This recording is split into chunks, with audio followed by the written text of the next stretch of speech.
이렇게 올리겠습니다. 운동하겠습니다. 이날 곧 안식 후천날 저녁 때에 제자들이 유대인들을 두려워하여 모인 곳에 문들을 닫았더니 예수께서 보사 가운데 서서 이르시되 너희에게 평강이 있을지어다. 이 말씀을 하시고 손과 옆구리를 보이시니 제자들이 주를 보고 기뻐하더라. 예수께서 또 이르시되 너희에게 평강이 있을지어다. 아버지께서 나를 보내신 것 같이 나도 너희를 보내노라. 이 말씀을 하시고 그들을 향하여서 숨을 내쉬며 이르시되 성령을 받으라. 너희가 누구의 죄든지 사하면 사하여질 것이요 누구의 죄든지 그대로 두면 그대로 있으리라 하시니라. 아멘. 조명을 위한 기도를 드리겠습니다. 하나님, 오늘도 우리에게 말씀을 주시옵소서. 하나님의 말씀을 일 가운데 증거되어질 때 우리가 이 말씀 속에서 주의 뜻과 주의 진리와 또 주의 살아계신 임재를 경험하게 도와주시고 그 말씀을 통하여 우리가 더 깊이 하나님 앞에 세워지는 온전한 시간이 되어지게 주님 인도하여 주시옵소서. 하나님, 부족한 사람을 세우셨습니다. 하나님 말씀 똑똑히 잘 전하게 하시고 전하는 자나 듣는 자나 은혜의 풍성 앞에 세워지게 도와주옵소서. 성령님, 우리 가운데 내주하시고 조명하여 주셔서 이 말씀 잘 깨닫고 우리의 삶의 인생들을 아름답게 변화시켜가는 존귀한 시간 되게 역사해 주시옵소서. 감사합니다. 거룩하신 예수님의 이름으로 기도하옵나이다. 아멘. 오늘 요한복음 강의 139번째 시간, 성령의 충만을 받아야 하는 첫 번째 이유라고 하는 제목으로 좀 말씀을 나누도록 하겠습니다. 첫 번째 이유니까 다음 주에 두 번째 이유가 또 나오겠죠.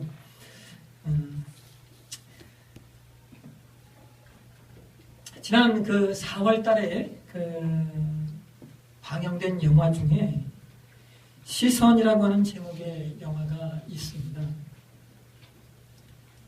이 영화의 모티브가 되는 것이 여러분 기억하시잖아요. 예전에 아프가니스탄에 선교 여행을 갔다가 이 사람 극단주의자들에게 피해를 하게 되어서 두 분이 순교하고 또 다른 분들은 어렵게 돌아왔던 그 사건이 있지 않습니까? 그 사건이 이제 동기가 되어서 이 영화가 제작이 되었습니다.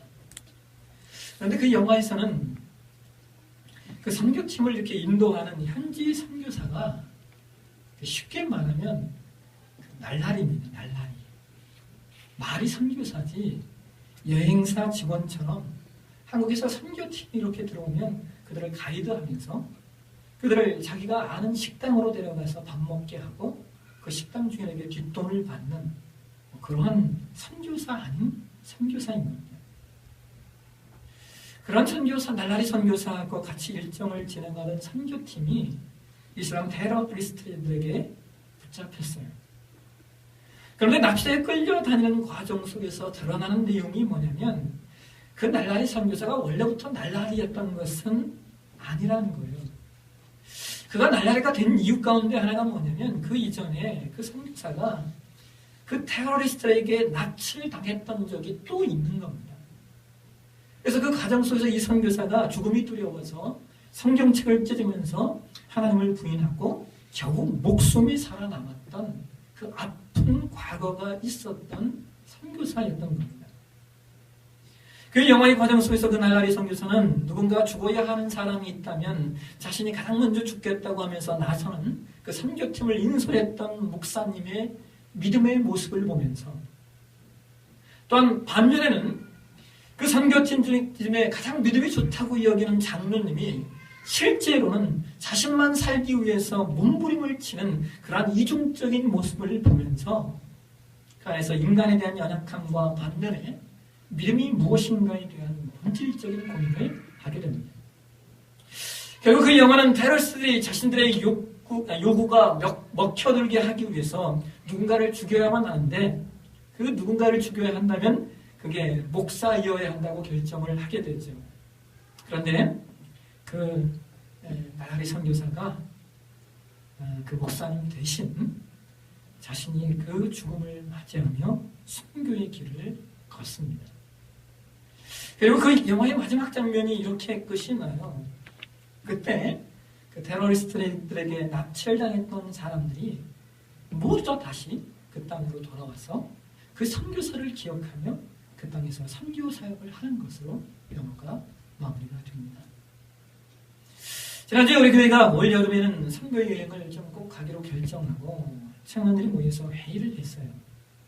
그런데 한 자매가 굳이 어려운 곳으로 가야 한다는 거예요. 굳이 어려운 곳. 목사님 이왕 가는 곳이라면 어려운 곳, 순교를 불사하고 가야 한다고 한 자매가 막 그러는 거예요. 제가 그 말을 들으면서 목사보다 낫다. 제가 목사보다 낫구나 생각을 하면서 또 한편으로는 저 자매 무서워서 어려운 곳 가면 안 되겠다. 이런 생각을 해봤습니다. 여러분, 제가 그 영화를 보면서 참 공감했던 것이 이런 거였습니다. 여러분, 누가 살기 위해서 하나님을 부인했던 그 선교사에게 돌을 던질 수 있겠냐는 거예요. 이 말은 하나님을 부인하라는 말이 아니에요.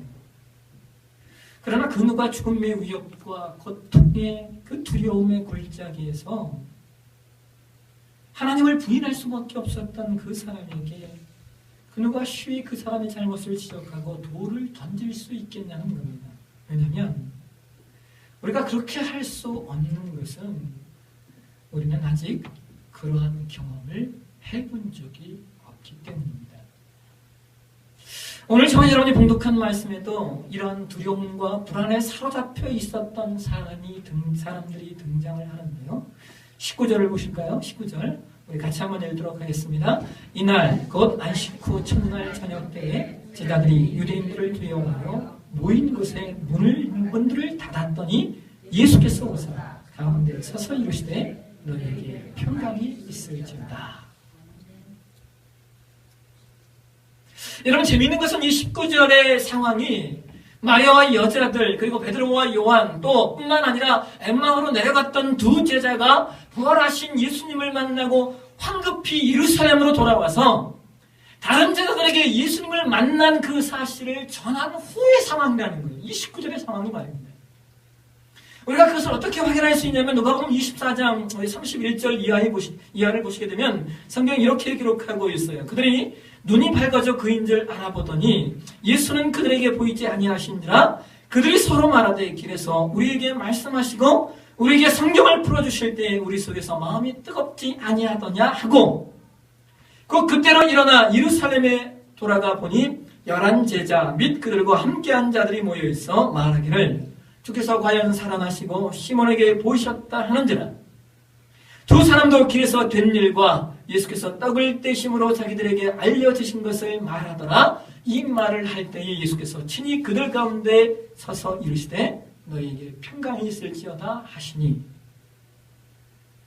그러니까 여러분, 지금 요한복음 20장 19절의 상황은 제자들이 다 예수님께서 부활하셨다라는 사실을 알고 있는 상황이에요. 그런데 이 말씀을 다시 보시면 재밌는 것이 그들이 지금 어떻게 하고 있는 거예요? 여전히 두려워하여 문들을 잠그고 숨어 있는 겁니다. 이것은 예수님의 부활 소식이 그 제자들에게 두려움을 없애주지 못했다고 하는 것에 대한 증명이지요. 그래서 예수께서 그들에게 나타나시면서 뭐라고 말씀하시는 거예요? 19절 하반절에 예수께서 오사 가운데 서서 이르시되 너희에게 평강이 있을지어다. 샬롬 아레이크햄이라고 예수님 말씀하셔요. 여러분, 이스라엘 백성들의 보편적인 인사가 뭡니까? 샬롬이죠. 샬롬. 이것이 가장 보편적인 인사예요. 그런데 이 말은 평강, 평화라고 하는 의미를 담고 있습니다. 여러분, 사람에게 언제 평화와 평강이 필요합니까? 그것은 두려움이 있을 때 평화와 평강이 필요하죠. 그런데 오늘 저와 여러분이 봉독한 말씀에 보게 되어지면 제자들이 극도의 두려움 속에 있었던 것 같습니다. 왜냐하면 예수께서 이 말씀, 이 너에게 평강이 있을지어다라고 하는 말씀을 21절에도 한 번 더 하고 계신 것을 보면 말입니다. 21절 보실까요? 예수께서 또 이르시되 너에게 평강이 있을지어다. 그러니까 여러분, 제자들이 예수님이 십자가에 죽으신 다음에 얼마나 큰 두려움과 무서움 속에 빠져 있었던가를 우리는 짐작할 수 있습니다. 그 두려움이 얼마나 컸던지 예수님이 부활하셨다라고 하는 소식을 들었음에도 불구하고 숨어 있는 거예요. 그런데 여러분, 본질적으로 이 인간에게 이 두려움이라고 하는 것이 여러분 어디에서부터 기인한 것인지 여러분 아십니까? 인간에게 임한 그 본질적인 그 두려움은 언제 인간에게 오게 되었냐면, 그것이 우리가 창세기 3장으로 가면 그것을 확인할 수가 있어요. 창세기 3장으로 한번 가보실까요? 창세기 3장 8절에서 10절까지의 말씀을 우리 같이 한번 읽도록 하겠습니다. 봉독하겠습니다. 그들이 그날 바람이 불 때 동산에 거하시는 여호와 하나님의 소리를 듣고 아담과 그의 아내가 여호와 하나님의 낯을 피하여 동산 나무 사이에 숨은지라. 여호와 하나님이 아담을 부르시며 그에게 이르시되 내가 어디 있느냐? 이르되 내가 동산에서 하나님의 소리를 듣고 내가 벗었으므로 두려워하여 숨었나이다. 인간 타락이 그들로 말미암아 벗었다고 하는 수치심을 만들어냈고 그 수치심이 두려움이 되었다는 겁니다. 그래서 여러분, 요한계시록 21장 8절에 성경이 이런 말씀을 하고 있어요. 그러나 두려워하는 자들과 믿지 아니하는 자들과 흉악한 자들과 살인하는 자들과 음행하는 자들과 점술가들과 우상 숭배하는 자들과 거짓말하는 모든 자들은 불황미혹으로 탄 못에 던져지리니 이것이 둘째 사망이라. 여러분, 둘째 사망이 뭡니까? 이것은 마지막 때의 새 하늘과 새 땅을 상속받지 못한 사람들이 맞이하게 될 사망을 지칭하는 것이에요. 그런데 그러한 사망을 받은 이들이 믿지 않는 사람들, 흉악한 자들, 우상 숭배하는 사람들, 이건 여러분 다 이해가 되시잖아요. 근데 그런 둘째 사망을 받은 자들 가운데 또 한 무리가 뭐예요? 두려워하는 자들이래요. 여러분, 이것이 이해가 되십니까? 왜 두려워하는 자들이 둘째 사망에 빠지느냐? 그 이유를 성경 요한일서 4장 16절과 18절 말씀에서 우리에게 이렇게 알려주고 계십니다. 우리 이 말씀을요, 표준 세번역 성경으로 한번 보시도록 하겠습니다. 같이 봉독하겠습니다. 우리는 하나님이 우리에게 베푸시는 사랑을 알았고 또 믿었습니다. 하나님은 사랑이십니다. 사랑 안에 있는 사람은 하나님 안에 있고 하나님도 그 사랑 안에 계십니다. 사랑에는 두려움이 없습니다. 완전한 사랑은 두려움을 내쫓습니다. 두려움은 징벌과 관련이 있습니다. 두려워하는 사람은 아직 사랑을 완성하지 못한 사람입니다. 사랑하신 여러분, 완전한 사랑, 온전한 사랑이 두려움을 내어쫓습니다. 이 세상에서 가장 온전하고 가장 완전한 사랑이 무엇일까? 그것은 바로 예수 그리스도를 통하여 우리에게 보여주신 하나님의 사랑이죠. 여러분 기억하십니까? 하나님의 사랑에는 두 가지 개념이 있습니다. 하나는 하나님의 헤세드, 그리고 또 하나는 하나님의 뮤시파트입니다. 하나님의 헤세드, 이것은 하나님의 긍휼, 하나님의 긍휼을 말하는 거예요. 인간이 얼마나 소중했으면 아들을 십자가에 죽이셔야만 했는가? 이것이 하나님의 사랑, 하나님의 긍휼입니다. 하나님의 뮤시파트, 이것은 하나님의 공의이죠. 죄가 얼마나 싫으셨으면 아들을 십자가에 죽이셔야만 했는가? 이것이 바로 하나님의 사랑인 하나님의 공의입니다. 그래서 예수 믿는 사람들은 하나님의 사랑, 즉 하나님의 긍휼과 공의 앞에 인간이 타락함으로 말미암아 가졌던 그 모든 두려움이 사라진 존재들입니다. 그래서 여러분, 기독교 신앙이란 죄와 사망의 그늘 속에서 두려워하고 있던 하나님의 백성들에게 하나님의 불가항력적 은혜로 찾아오셔서 주님의 값없는 은혜를 주시는 것, 이것이 기독교 신앙이에요.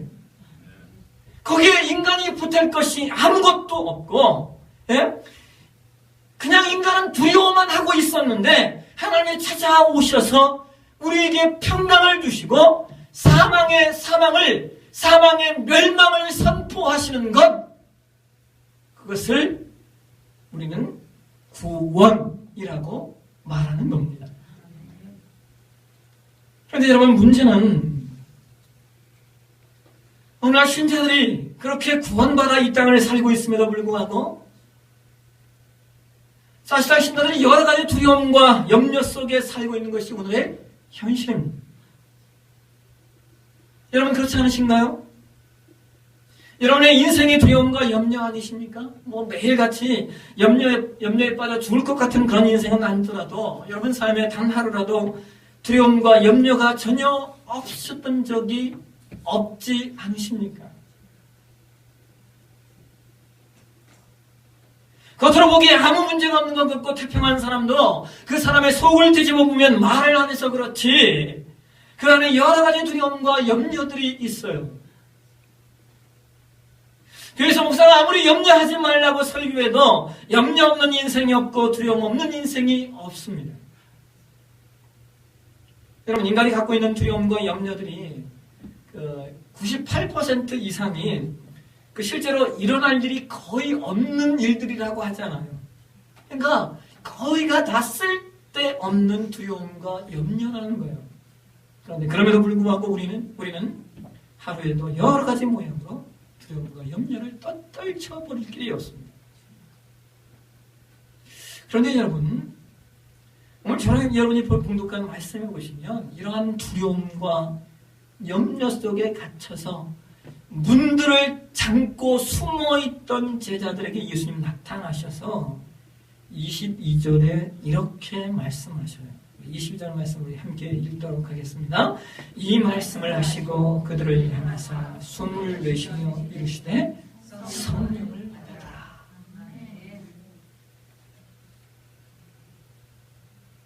사랑하신 여러분, 우리가 인간으로 이 땅을 살며 우리 안에 두려움과 염려를 온전히 떨쳐버리기 위해서 우리 안에 가져야 될 것이 있다면 그것은 바로 성령을 받는 일입니다.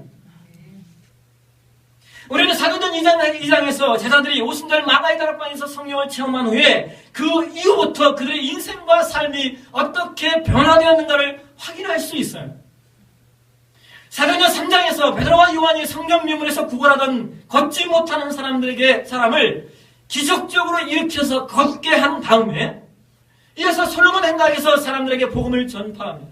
그러자 수많은 사람들이 돌아오죠. 이것을 사도전 4장 4절에 성경이 뭐라고 말하고 있습니까? 이 숫자를 정확히 기록하고 있는데요. 남자의 수가 5천이나 되었더라 라고 성경은 기록하고 있어요. 그런데 이러한 사실이 예수님을 잡아 죽였던 제사장과 사두개인들에게 전해지고 그들이 베드로와 요한을 불러서 신문을 하는 거예요.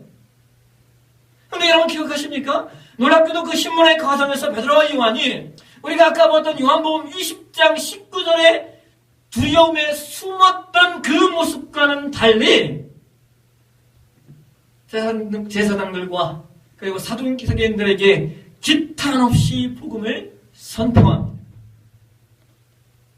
이 모습을 본 제사장과 사두개인들이 베드로와 요한에게 이렇게 요한을 보면서 이렇게 얘기해요. 4장 13절 보실까요? 사도행전 4장 13절 이 말씀을 표준 세번역 성경으로 한번 보시도록 하겠습니다. 그들은 베드로와 요한이 본래 배운 것이 없는 보잘것없는 사람인 줄 알았는데 이렇게 담대하게 말하는 거 보고 놀랐다.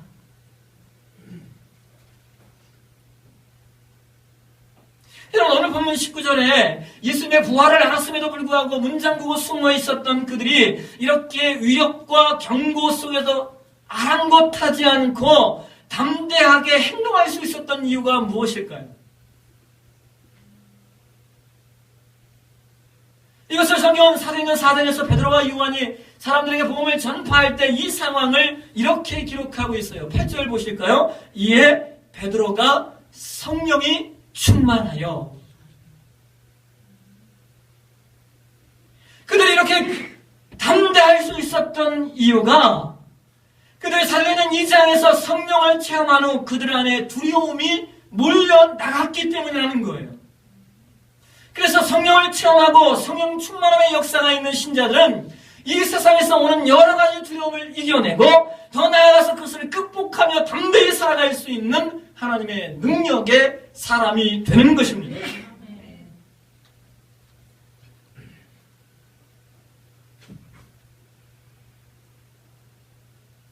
그래서 여러분, 예수 그리스도의 온전한 사랑의 두려움을 내어쫓는 것처럼 성령의 충만함과 풍성한 임재를 채우며 사는 사람들에게도 두려움을 내어쫓을 뿐만 아니라 세상의 그 수많은 위협과 우리를 우습게 보는 악한 것들에게서 꿀리지 않고 당당하게 담대하게 이 세상을 승리하며 살게 되는 것입니다. 그런데 여러분, 여기서 우리가 하나 오해하지 말아야 될 것이 뭐가 있냐면, 여러분, 예수 믿는 사람들에겐 모두 다 성령의 그 내주의 역사가 있죠. 성령의 내주의 역사가 없다면 신자가 아닌 겁니다. 왜냐하면 성령께서 하시는 사역이 하나님이 작정하신 그 구원의 작정과 예수께서 그 십자가에서 이루신 그 구원의 성취를 우리에게 적용시켜 주시는 것이 성령의 역사이기 때문입니다. 그러니까 예수 믿는 사람들은 이미 우리 안에 성령의 내주의 역사가 있는 거예요. 그런데 여러분, 문제는 이런 거예요. 우리가 예수 믿는다고 하는데 모든 신자들의 삶이 다 똑같지 않잖아요. 똑같이 예수 믿는다고 하는데 그들의 신자들의 삶의 내용을 이렇게 들여다보면 그 삶의 그 신앙의 내용이 정말 어떤 경우에는 하늘과 땅 천지의 차이잖아요. 똑같이 예수 믿지만 하나님을 온전히 예배하고 하나님의 사람으로 이 땅을 살기 위해 몸부림치는 신자가 있는가 하면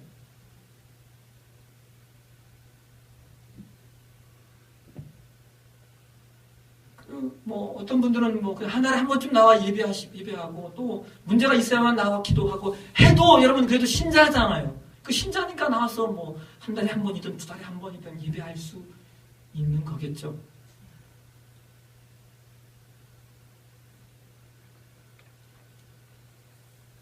물론 예수께서는 교회 안에 이리와 가라지가 있다라고 분명히 말씀하셨지만 그러나 그럼에도 불구하고 예수를 믿으니까 잘 살지 못하더라도 그것을 회개하고 할 수 있는 거 아니겠습니까?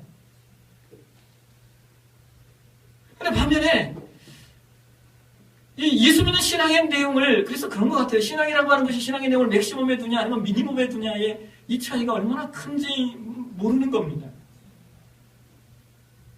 신앙의 내용을 맥시멈에 두고 살아가는 사람들은 예배에 생명을 걸고 이 땅에서 신자답게 살려고 몸부림치면서 나의 연약함을 애통해 하는 그런 신자들도 있다라고 하는 거예요. 그런데 여러분, 왜 똑같이 예수 믿는데 이러한 신앙의 내용이 이렇게 폭이 차이가 나고 내용이 이렇게 차이가 나냐라고 하는 거예요. 여러분, 왜 그럴까요?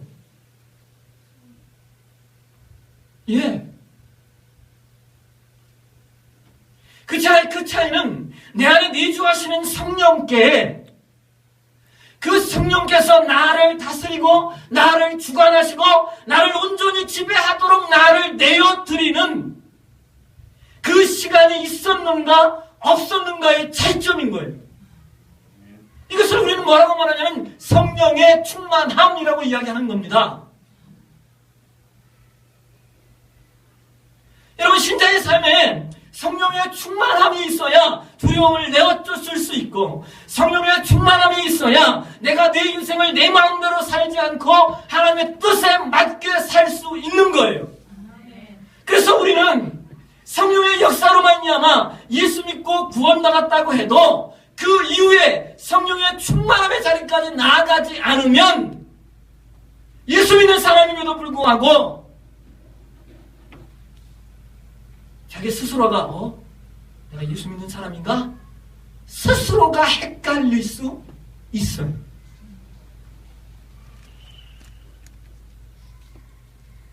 여러분, 오늘날 예수 믿는 사람들이 얼마나 세상 사람들에게 손가락질을 당해요. 네? 무슨 저런 사람이 예수 믿는 사람이야? 이런 말 듣는 경우들이 종종 있지 않습니까? 근데 왜 그런 일들이 나타나냐면 여러분, 그 이유가 왜 그러냐면요, 성령의 충만함이 없으면 담대함이 없고요, 담대함이 없으면 인생을 사는 것이 두렵기 때문에 세상 속에서 늘 타협하며 살게 되고 인생을 타협하며 살다 보면 자연스럽게 그렇게 사는 것이 무슨 예수 믿는 거야? 라는 말을 들을 수밖에 없다는 거예요.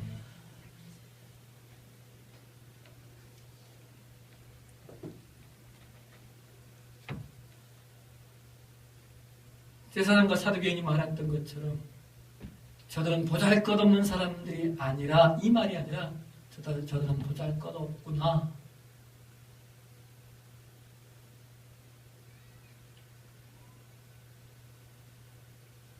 그래서 여러분,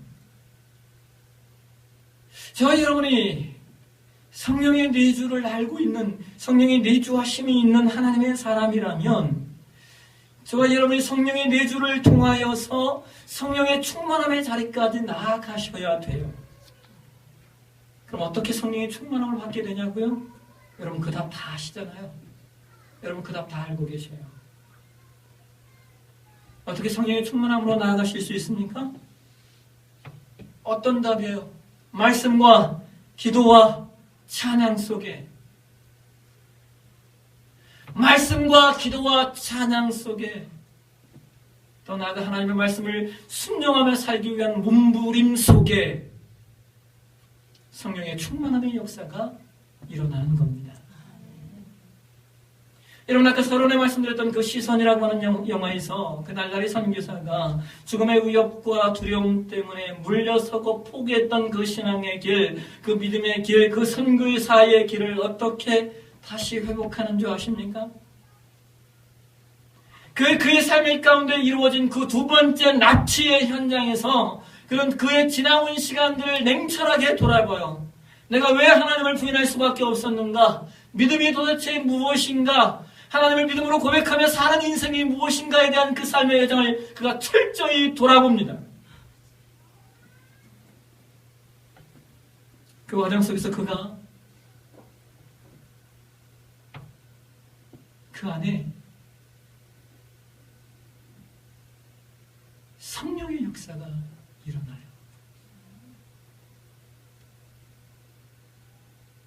성령께서 그에게 시각으로 보여주셔요.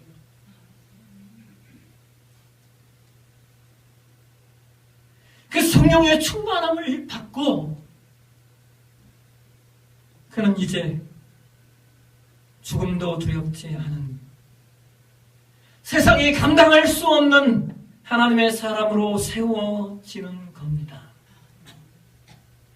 여러분의 믿음이 약하다고 생각하십니까? 아니요. 여러분이 성령의 충만함을 받지 못한 것뿐입니다. 여러분의 삶이 엉망이고 별것 아니라고 생각하십니까? 아니요. 여러분이 다만 성령의 충만함을 받지 못했기 때문이에요. 삶에 해결되지 않는 문제로 인하여 낭만과 두려움에 빠져 계십니까? 그러면 여러분 성령의 충만함을 받으십시오. 성령의 충만함을 받으면 내가 하지 못하는 일들을 성령께서 일하실 겁니다. 여러분 내가 할 수 없는 일들을 내가 하려고 하는 것만큼 일하는 일이 또 어디 있겠어요?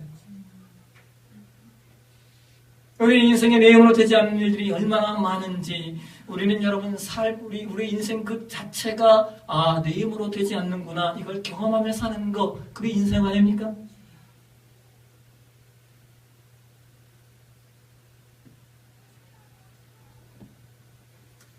우리 교회는 제가 자주 얘기하자면 우리 교회 너무 이성적이에요. 너무 이성적이에요. 제자 훈련하고 공부하고 말씀 강조하고 하다 보니까 너무 이성적인 것 같아요. 근데 여러분 신앙은 이성과 감성이 함께 가셔야 돼요. 이성과 감성이 함께 갈 때 신앙이 온전해집니다. 여러분 성령 충만함을 위해서 기도할 수 있는 저와 여러분의 시간이 되셨으면 좋겠습니다. 우리 함께 찬송가 183장을 함께 찬양하시면서 시간을 좀 함께 기도하는 시간을 좀 가졌으면 좋겠어요. 하나님 우리 교회에